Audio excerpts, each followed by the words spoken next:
Assalamualaikum warahmatullahi wabarakatuh. Perkenalkan, nama saya Siti Kania Sajidah Hanafi, dan pada kesempatan kali ini saya akan menjelaskan mengenai situational crisis communication theory. Situational crisis communication theory adalah teori komunikasi krisis yang dikembangkan oleh Timothy Combs. Teori ini menjelaskan bagaimana organisasi dapat memilih respons yang paling tepat terhadap sebuah krisis berdasarkan situasi dan persepsi publik tentang tanggung jawab organisasi akan krisis tersebut. Teori ini terbagi dalam beberapa klaster. Yang pertama adalah klaster korban. Secara sederhana, klaster korban ini adalah sebuah krisis yang terjadi akibat dari bencana dan segala hal yang bersumber dari alam, sehingga organisasi dalam hal ini turut menjadi korban dari krisis tersebut.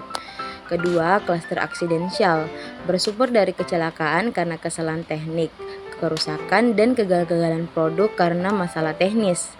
Peristiwa yang terjadi pada klaster ini adalah sesuatu yang terjadi karena ketidaksengajaan dan di luar kendali organisasi. Dan yang ketiga, klaster internasional. Krisis tersebut terjadi karena kesengajaan yang bersumber dari human error atau kesalahan yang disengaja oleh organisasi dengan maksud dan tujuan tertentu sehingga menyebabkan krisis berat. Menanggapi krisis ala SCCT. Yang pertama adalah deny. Adalah strategi untuk menolak tanggung jawab dengan cara menyerang penuduh, membantah keterlibatan, atau menyalahkan pihak lain.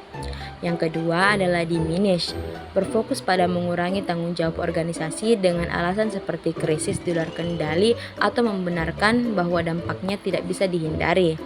Dan yang terakhir adalah rebuild, adalah usaha untuk memperbaiki reputasi dengan memberikan kompensasi kepada korban atau meminta maaf secara terbuka dan menerima tanggung jawab penuh atas krisis tersebut. Contoh kasus yang terjadi pada teori ini adalah kasus yang terjadi di Bukalapak.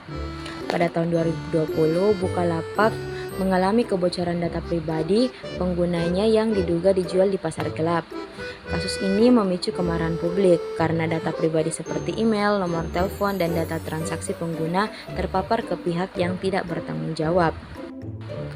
Hal yang pertama yang dilakukan oleh Bukalapak adalah menyangkal kebocoran data di sistem mereka. Kemudian mereka melakukan diminish dengan cara mengurangi tanggung jawab dengan menjelaskan bahwa data yang bocor adalah data yang non-sensitif. Kemudian mereka melakukan rebuild atau meminta maaf secara terbuka kepada pengguna, memberikan kompensasi dan perlindungan data tambahan, dan meningkatkan sistem keamanan dan melakukan beberapa audit.